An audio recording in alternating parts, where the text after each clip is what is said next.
প্রশ্ন উঠছে কেন্দ্রীয় ব্যাংকের ব্যাংক সংস্কার কার্যক্রম নিয়ে। বিশ্লেষকরা বলছেন, স্বতন্ত্র পরিচালক দিয়ে পুনর্গঠিত ব্যাংকের লোকসানের দায় যাবে কার কাঁধে? আমানতকারী আর শেয়ার হোল্ডারদের পরিণতি কি হবে, সেই প্রশ্ন ডানা মেলছে। সাইদ আরমানের রিপোর্ট। জোর করে দখলে নেওয়া ইউনাইটেড কমার্শিয়াল ব্যাংকের বোর্ড সম্প্রতি পুনর্গঠন করে বাংলাদেশ ব্যাংক।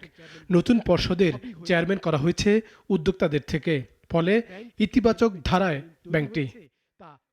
আলোচিত সমালোচিত নজরুল ইসলাম মজুমদার মুক্ত এক্সিম ব্যাংক, এখানেও পর্ষদ চেয়ারম্যান রাখা হয়েছে শেয়ার হোল্ডারদের থেকে।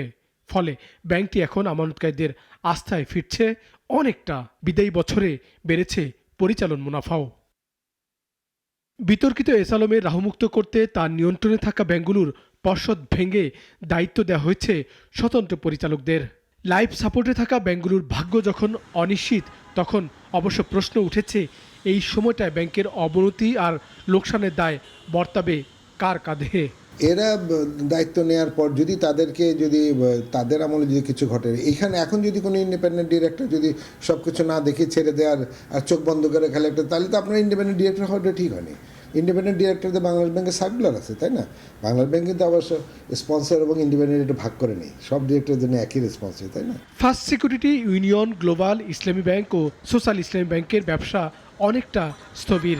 নতুন ব্যবসায় যেতে না পারলে বড় হবে লোকসানের পাল্লা, আর তাতে ঝুঁকিও বাড়বে আমানতকারীদের অর্থ ফেরত পাওয়া নিয়ে। আগে ব্যাংকগুলোকে টার্ন অ্যারাউন্ড করেন, আগে জনগণের আস্থা ফিরে আসুক ব্যাংকগুলোর প্রতি। এখনও তো কিন্তু দেখবেন সবাই কিন্তু আস্থা ফিরে পাচ্ছে না, যারা একটু বেশি ভীতুমূলক, তাই না?